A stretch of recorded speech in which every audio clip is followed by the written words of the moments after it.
Hello everyone. आज 26 जनवरी है, so happy Republic day. आज मैंने सोचा कि मैं एक वीडियो शूट कर लूँ।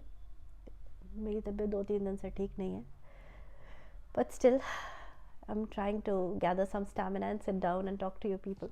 आई am trying to be consistent with my video posting and everything, so bear with my voice and yeah. So ये वीडियो मैं थोड़ा लाइट रखती हूँ अपना इन्फॉर्मेशन फ्रंट. मैंने अपना पहला वीडियो शूट किया था 14 जनवरी को, उस दिन ही अपलोड किया था.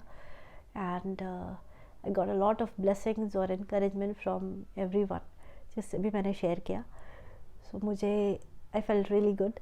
मेरा बहुत अच्छा सपोर्ट सिस्टम है of family and friends and colleagues. I am really thankful. मेरा पब्लिक स्पीकिंग का कोई बहुत एक्सपीरियंस नहीं है. This is the first time I am speaking publicly. So आप शायद नोटिस करते होंगे मैं थोड़ा हेजिटेंट रहती हूँ, but I am picking up, ऐसा मेरे फ्रेंड्स कहते हैं. So let's hope so. इस वीडियो में मैं 2 क्वेश्चंस एड्रेस करना चाहती हूँ, जो कि कुछ पर्सनल क्वेश्चन है ये. द फर्स्ट क्वेश्चन इज़ कि मैंने ऑन्कोलॉजी क्यों चूज़ किया as a branch in medicine. And दूसरा क्वेश्चन ये है कि मैंने ये चैनल क्यों शुरू किया.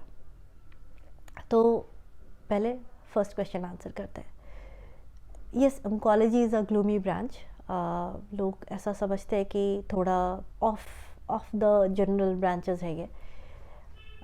मैं भी पहले ऐसा समझती थी. ऐसा नहीं है कि मैं शुरू से ही बहुत प्रो ऑन्कोलॉजी थी या मुझे कैंसर ट्रीटमेंट बहुत अच्छा लगता था. इनफैक्ट ड्यूरिंग MBBS हमें बहुत कम एक्सपोजर था, क्योंकि हमारे रोटेशंस नहीं लगते थे इंटर्नशिप में कैंसर की किसी भी ब्रांच में. तो मुझे बहुत ही कम एक्सपोजर था. सो अल्टीमेटली क्या हुआ कि मैंने ऑन्कोलॉजी चूज़ की.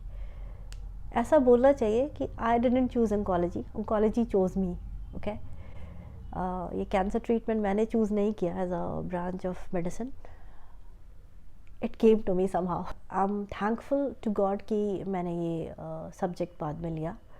आई एम थैंकफुल टू गॉड कि मैंने इसके बारे में सोचा, इसके बारे में पढ़ाई करी. और मुझे अब समझ में आता है कि कितनी ज़्यादा ज़रूरत है लोगों को अवेयरनेस की कैंसर में, और मैं इसके ऊपर काम करना चाहती हूँ. सो मैं आपसे ये शेयर करना चाहती हूँ कि क्या हुआ, how oncology came to me. मैं एक इंसिडेंट शेयर करना चाहती हूँ आप लोगों के साथ, हमारी लाइफ का, मतलब मेरी फैमिली और मेरी लाइफ का. जो मेरी फैमिली है उनको पता है कि ये इंसिडेंट्स कितना करीब है मेरे दिल के, और एक्चुअली क्या हुआ था, और you know how I came across this the whole thing. So कुछ साल पहले मेरी एक aunt, she was diagnosed with breast cancer, and that was stage 4 breast cancer at diagnosis. मतलब जब डायग्नोस हुआ ही तभी वो स्टेज 4 पे थी. सो ऐसा लेट डायग्नोसिस क्यों हुआ? क्योंकि जब उन्होंने नोटिस किया ब्रेस्ट में उनके लंप है, तो she ignored it for a few months, like 3-4 months. उन्होंने किसी को नहीं बताया, क्योंकि एक तो है कि हम थोड़े कंजर्वेटिव हैं इन सब चीज़ों को लेकर के. फीमेल रिप्रोडक्टिव ऑर्गन हम ऑर्गन नहीं समझते, उसको एक शर्म की चीज़ समझते हैं. हम अपनी फैमिली के साथ भी डिस्कस नहीं करते हैं, हम अपने फ्रेंड्स के साथ भी डिस्कस नहीं करते अगर कुछ इशू आ रही है हमें तो. सो उन्होंने अपनी फैमिली में किसी को नहीं बताया, अपनी डॉटर्स को नहीं बताया. मैं उनकी नीस थी, मुझे नहीं बताया. वो चेकअप के लिए गई कुछ और डिजीज़ की, तब उन्होंने डॉक्टर को बताया कि एक ब्रेस्ट लंप है, जिसको लेकर फिर फर्दर डायग्नोसिस हुआ, इमेजिंग वगैरह हुई, और फिर अल्टीमेटली पता चला कि वो स्टेज 4 ब्रेस्ट कैंसर है. सो उनकी ट्रीटमेंट के लिए हमने फिर मेडिकल ऑन्कोलॉजी में दिखाया उनको at Tata medical centre Kolkata. Okay, so मैं भी गई थी उनके साथ. मैं उस वक्त मैंने इंटर्नशिप कंप्लीट कर ली थी, और मैं हाउस स्टाफशिप कर रही थी, house surgeonship and general surgery in R medical college, हमारे मेडिकल कॉलेज में कर रही थी. तो मैं उनके साथ गई थी. उनको टारगेटेड थेरेपी पे शुरू किया गया था, बिकॉज शी वो स्टेज 4, तो सर्जरी नहीं हो सकती थी और कोई कीमोथेरेपी नहीं देने की ज़रूरत थी उस समय. सिर्फ टारगेटेड थेरेपी चल सकता था. हालांकि उससे रिस्पॉन्स काफ़ी अच्छा आया था उनको, but okay, ultimately she could not survive. So उनकी ट्रीटमेंट के दौरान जब मैं आती जाती रहती थी टाटा मेडिकल सेंटर, तो मेडिकल ऑन्कोलॉजिस्ट जो थे, जो उनका ट्रीटमेंट कर रहे थे, उन्होंने मुझे कहा हमारे यहाँ ओपनिंग है मेडिकल ऑन्कोलॉजी में एमओशिप की, मेडिकल ऑफिसरशिप की, तो अगर तुम इंटरेस्टेड हो तो तुम यहाँ पे अपना रेज्यूमे भेज सकती हो हमें। तो मैंने कहा सोचेंगे। It was a big opportunity, क्योंकि Tata medical centre is a state of art hospital. I mean वो बहुत बड़ी फैसिलिटी है, और ऑलमोस्ट जितना कुछ कैंसर ट्रीटमेंट में हो सकता है दुनिया में, वो सब कुछ उन लोगों के पास अवेलेबल है ऑलमोस्ट। सो वहाँ पर काम करना बहुत बड़ी अपॉर्चुनिटी थी, लेकिन because the subject was of subject like cancer, उसका ज़्यादा एक्सपोजर नहीं था हमें। हम लोगों की तरह मैं भी ऐसा सोचती थी कि थोड़ा ग्लूमी ब्रांच है, तो वहाँ पे पता नहीं कैसा रहेगा वर्किंग एनवायरनमेंट। सो कुछ टाइम तक तो मैंने इग्नोर ही किया, मैंने कुछ रिस्पॉन्स नहीं दिया इस ऑफ़र का। और कुछ वक्त बीत गया, लाइक कुछ महीने बीत गए, और फिर अगेन मैं एक दिन वहाँ गई थी अपने हस्बैंड के साथ। तो मेरे हस्बैंड ने जब वो फैसिलिटी देखा तो कहा कि अरे वाह, ये इतना बड़ा हॉस्पिटल कोलकाता में, मुझे तो पता ही नहीं था। तो मैंने उनको ऐसा मजाक में बताया कि और यहाँ से मुझे जॉब ऑफर भी है। तो उन्होंने पूछा what, so why didn't you tell me. तो मैंने कहा मैं खुद भी बहुत ज़्यादा कंसीडर नहीं कर रही हूँ। तो उन्होंने कहा पर तुमको कंसीडर करना चाहिए, बिकॉज़ यहाँ पर काम करना तो तुम्हारे लिए एक बहुत अच्छी अपॉर्चुनिटी है। So when we came back home, he made my resume and he asked me to post it the same day. तो मैंने रिज्यूमे पोस्ट पे कर दिया। ये भी सोचा कि चलो पोस्ट कर देते, ये लोग तो इंटरव्यू वगैरह लेते, इंटरव्यू पास करेंगे तब तो। सो 2-3 दिन के बाद इंटरव्यू के लिए कॉल भी आ गया। फिर मैं गई इंटरव्यू देने। 3-4 मेडिकल ऑन्कोलॉजिस्ट बैठे थे मेरा इंटरव्यू लेने के लिए। मैं बहुत नर्वस भी थी, but somehow I cracked it. So फिर क्या था, फिर उन्होंने मुझे कहा कि ठीक है, अभी तो इंटरव्यू हो गया तुम्हारा, तुमने पास कर लिया, अभी तो ज्वाइन कर लो। मन मार के मैंने ज्वाइन भी कर लिया। मैंने सोचा चलो नहीं समझ आएगा तो आई लीव द जॉब, क्या है। तो फिर ऐसे शुरू हुआ मेरा ऑन्कोलॉजी में काम करने का सिलसिला। वहाँ का वर्क कल्चर बाकी हॉस्पिटल्स के वर्क कल्चर से काफ़ी डिफरेंट था। एक तो इंटरेस्टिंग बात यह है कि वो लोग बहुत मेथोडिकल थे। ये इंटरेस्टिंग बात है, क्योंकि trust me, not all hospitals are methodical. I mean, they are not very systematic in their work, but these people are damn systematic. हर चीज़ के लिए उनके पास एक प्रोटोकॉल है, हर चीज़ का एक तरीका है करने का। ये बात मुझे बहुत अच्छी लगती थी। लेकिन दूसरी चीज़ ये थी कि जो वर्क एनवायरनमेंट था वो बहुत क्लीन टाइप का था। मतलब सब अपने अपने काम में बिजी होते थे, लोगों के पास फुर्सत नहीं होती थी कि इधर उधर की बातें करें, office politics and all that, जो कि कुछ हॉस्पिटल्स पे होता है। तीसरी जो चीज़ थी जो मुझे अच्छी नहीं लगती थी वहाँ पे, वो ये कि वहाँ पे लोग आपस में बहुत कम बात करते थे। जब मैं पोस्टेड थी मेडिकल ऑन्कोलॉजी में, तो कोई एक वार्ड दिया गया था मुझे देखने के लिए कि ये वार्ड की रिस्पॉन्सिबिलिटी आपकी है। तो ऐसे किसी जनरल हॉस्पिटल में जब हम काम करते होते हैं, वार्ड की रिस्पॉन्सिबिलिटी है, ये बात है, ठीक है, बट जब काम करके फिनिश किया और हम बैठे हैं उस एरिया में, और बाकी सब कलीग्स है, नर्सेज है, डॉक्टर्स है, सब लोग हैं, तो वी आर चिलिंग आउट, सब ऐसा हंसी मजाक कर रहे हैं, मस्ती कर रहे हैं। पर वहाँ पे वैसा सिस्टम नहीं था। लोग बहुत कम आपस में बात करते थे। एक तो टाइम भी बहुत कम होता था, प्लस कि वो कल्चर शायद नहीं था वहाँ पे। और मुझे शुरू में लगता था यार कैसे लोग हैं, आपस में बात भी नहीं करते, हंसी मजाक भी नहीं करते, सबको देखो कुछ ना कुछ काम में बिजी रहता है, नहीं भी बिजी रहता है तो बैठकर सिस्टम पे कुछ पढ़ता रहता है। तो 1-2 हफ्ता गुजर गया और मैंने सोचा कि भाई ये महीना कैसे भी गुजार ले और आई लीव द जॉब। तो एक दिन मैं ऑन ड्यूटी थी और एक जेंटलमैन मुझे 2-3 बार आकर बुला कर ले जा चुके थे। तो उनकी वाइफ की तबीयत बहुत ज़्यादा ख़राब थी और she was I think lung cancer patient, और लंग कैंसर पेशेंट्स का बहुत सारा डिफ़िकल्टी होता है, ब्रीदिंग प्रॉब्लम और पेन और बहुत सारा कुछ। तो वो सब कुछ उनका चल रहा था, और मैं बार बार जाकर उनका जो NIV एक बाईपैप मास्क लगता है चेहरे पे ब्रीदिंग के लिए, वो एडजस्ट कर रही थी और पेन मेडिकेशंस दे रही थी। नर्सेस जा रही थी आ रही थी बार बार। सो लाइक मेरा पूरा आफ्टरनून उनका ध्यान रखने में ही गया। मैं 3-4 बार जाकर आ चुकी थी उनके रूम से, आकर वापस नोट्स लिखती, काम करती, वही सब कर रही थी, वही सब चल रहा था। अल्टीमेटली देखा कि 3-4 घंटे के बाद she was a bit comfortable, आराम से वो सो रही थी। तो फिर आकर मैं थोड़ी देर बैठी, उस वक्त बैठकर मैं चाय पी रही थी। That gentleman again came, he was like in his 60s और समथिंग। उन्होंने आकर के मुझे प्रणाम किया और फिर मैंने सोचा यार अभी तो मिली हूँ मैं इनसे, फिर मुझे क्यों प्रणाम कर रहे हैं। और फिर उन्होंने बात करना शुरू किया, कहा कि जो हमारी तकलीफ़ है वो तो हमारी है, हम तो झेल ही रहे हैं बहुत दिनों से, लेकिन hats off to you people कि आप बार बार आती हैं हमारे रूम में, जितनी बार भी हम बुलाते हैं आप आती हैं और आपके नर्सेज आते हैं और you take so good care of us. और यहाँ पे काम करना सच में बहुत डिफ़िकल्ट होता होगा, इतना पेन देखना, इतनी तकलीफ़ देखना लोगों की, और ऐसे टर्मिनल वार्ड में काम करना। लेकिन you people don't think about your pain, you think about our pain. और ये बहुत हैट्स ऑफ वाली बात है। मैं तो कभी नहीं कर सकता, मैंने कभी नहीं किया अपनी ज़िंदगी में, दूसरों के पेन के बारे में सोचा और अपने पेन के बारे में नहीं सोचा, ऐसा तो मैंने कभी भी नहीं किया है। सो आपकी उम्र में आपने इतना पेशेंस कैसे एक्वायर कर लिया?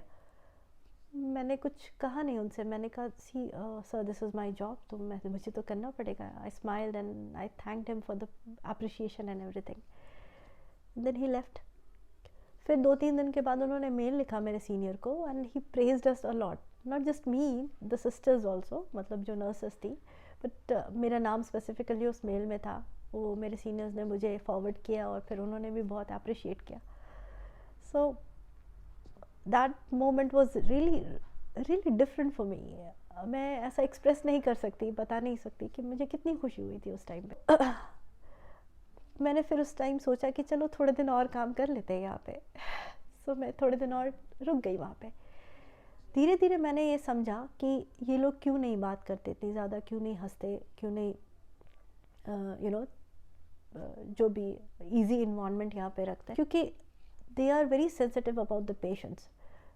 बाद में वहाँ की एक नर्स ने मुझे ऐसे ही बात करते करते कहा कि वहाँ पे वो नर्स इंचार्ज थी, कुछ अच्छे पोस्ट पे थी, उन्होंने मुझे बताया कि नहीं, ट्रेनिंग के दौरान हम बात करते हैं इस बारे में कि हमें ज़्यादा चीयरफुल नहीं अपीयर करना चाहिए अपने आप में और आपस में, कलीग में हंसी मजाक नर्सिंग स्टेशन पे, क्योंकि जो पेशेंट्स एडमिटेड है they are going through a lot of pain and it will look very insensitive on our part to be like that.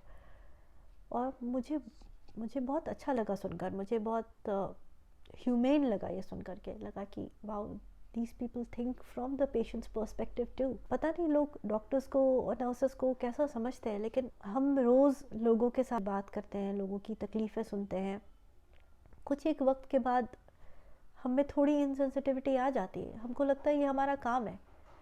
लेकिन अगर हम ये सेंसिटिविटी बचा के रख पाए, अगर हम सिंपैथी बचा के रख पाए पेशेंट के लिए, तो ये बहुत बड़ी बात है, पेशेंट के लिए भी बहुत बड़ी बात है। ये समझना बहुत वाइटल है हमारे प्रोफेशन में।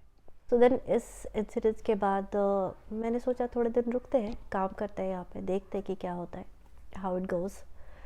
और वैसे करते करते मैं 1.5 साल रुक गई वहाँ पे। एक्चुअली धीरे धीरे मुझे वहाँ की चीज़ें बहुत अच्छी लगने लगी। ऑन्कोलॉजी के बारे में ज़्यादा पता लगने लगा मुझे, कैंसर ट्रीटमेंट, कैंसर मेडिसिन के बारे में ज़्यादा समझ में आने लगा मुझे।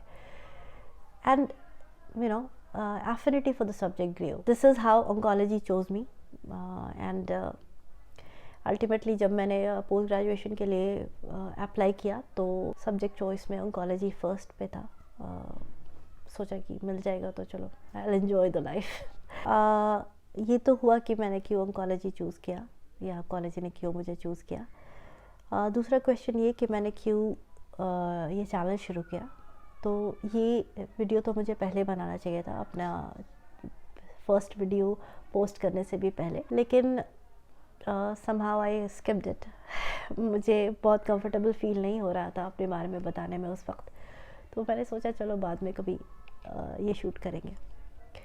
तो बात ये है कि हमारी कंट्री में बहुत सारे डिजीज़ को लेकर के लोगों ने काम किया है। टीबी को लेकर के तो कितने सारे एड्स हम देखते हैं टीवी पे कि टीबी के ये लक्षण हो तो ऐसा करें, डॉक्टर को दिखाएं और मेडिसिन लें, और इस इतने ड्यूरेशन पे मेडिसिन लेना होता है। टीबी की दवाएं तो अब फ्री में मिलती है। लोग इनफैक्ट घर पे कॉल करके पूछते हैं पेशेंट से कि आपने दवा ली है कि नहीं, जो गवर्नमेंट ऑफिशियल्स हैं वो लोग। डायबिटीज़ के बारे में, हार्ट डिजीज़ के बारे में, ये सब चीज़ें भी पहले बहुत कम कॉमन थी लोगों में। डायबिटीज़ लोग सुनते थे रेयर किसी एक को होता है, पर अभी तो इंडिया मेरे ख्याल से वर्ल्ड का डायबिटीज़ कैपिटल कहते हैं लोग। और हार्ट डिजीज़ उसकी वजह से काफ़ी बढ़ गई, किडनी डिजीज़ बढ़ गई हैं। लेकिन इन सब बीमारी के बारे में लोगों ने बहुत काम किया है। पोलियो के बारे में लोगों ने कितना काम किया है। इंडिया से तो पोलियो इरेडिकेट हो गया, ख़त्म हो गया। तो लोगों ने क्या किया कि घर घर जाकर लोगों को इन्फॉर्म किया, घर घर जाकर लोगों को बताया कि इसके ये लक्षण होते हैं, इसको ऐसे देखते हैं, इसको ऐसे समझते हैं, इसके लिए ये दवा खाते हैं, इस डॉक्टर को दिखाते हैं। बट कैंसर के मामले में हम लोग अभी भी बहुत पीछे हैं। हमारे यहाँ कोई स्क्रीनिंग प्रोग्राम नहीं है एक्चुअली, बट इम्प्लीमेंटेड नहीं है। मतलब लोग इसके ऊपर अभी भी बहुत फोकस नहीं करते। हम टीवी पे एड्स नहीं देखते कैंसर ट्रीटमेंट के बारे में या कैंसर स्क्रीनिंग के बारे में। हमारे यहाँ पे ये कल्चर नहीं है। हमारे यहाँ पे लोग ओपनली इसके बारे में बात भी नहीं करते। एक सोशल स्टिग्मा जैसा बना हुआ है हमारे यहाँ। किसी को घर में फैमिली में कैंसर हो गया तो लोग दबे छिपे लफ्ज़ों में उसके बारे में बात करते हैं। लोगों को लगता है कि अगर आउट लाउड इसके बारे में बोले, ये वर्ड यूज़ करे, तो घर में सबको कैंसर हो जाएगा, ऐसा सोचते हैं लोग। ऐसा पूछते हैं मुझसे आकर कि क्या इससे साथ में रहने में कैंसर पेशेंट के क्या मुझे भी कैंसर हो जाएगा? कैंसर पेशेंट को क्या चीनी नहीं खाना चाहिए?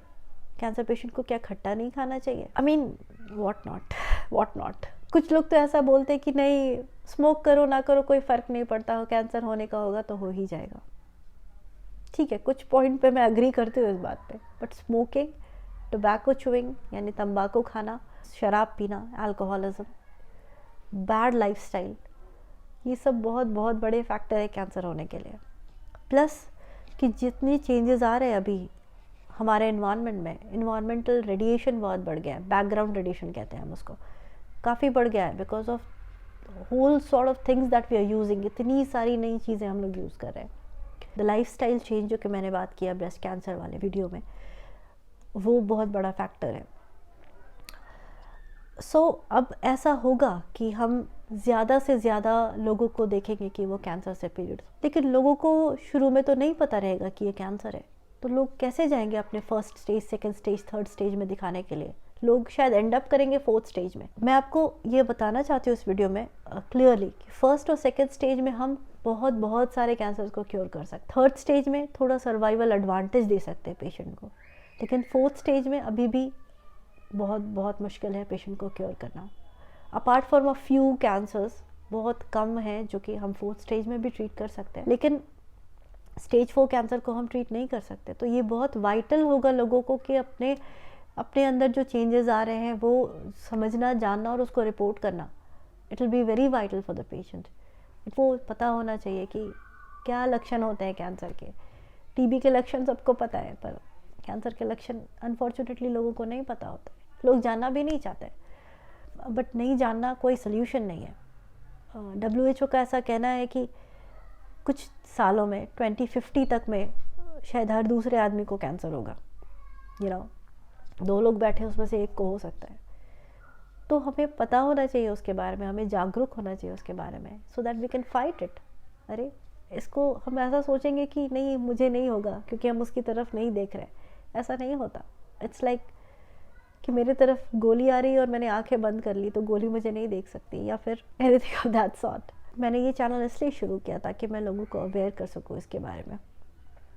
सो we can not dodge the bullet, okay, we should be prepared for it, okay. या तो एक बुलेट प्रूफ बनाइए, या फिर पता होना चाहिए कि बुलेट को बॉडी से निकालना कैसे है। इसलिए मैंने ये चैनल शुरू किया। इसलिए मैं चाहती हूँ कि लोगों को कैंसर के बारे में पता हो, लोग ज़्यादा जानें, लोग ज़्यादा समझें, और लोगों को पता हो कि कहाँ ट्रीटमेंट कराना है, इसके लिए क्या ट्रीटमेंट होता है, कैसे शुरू करते हैं, ये सब कुछ। And I want to be there with them, I want to be there with my audience. वो लोग भी मुझे अप्रोच करना चाहते हैं, मैं उन लोगों का साथ देना चाहती हूँ उनकी जर्नी में, उन लोगों को हेल्प करना चाहती हूँ। सो अगर आप मुझसे कोई क्वेश्चन पूछना चाहते हैं तो मैं एक ईमेल आईडी यहाँ पर आप लोगों के लिए रख रही हूँ। काइंडली उस पर क्वेश्चन पूछ सकते हैं आप, मैं उस पर भी आंसर कर सकती हूँ आपको। और नहीं तो कमेंट सेक्शन में भी क्वेश्चन पूछ सकते हैं।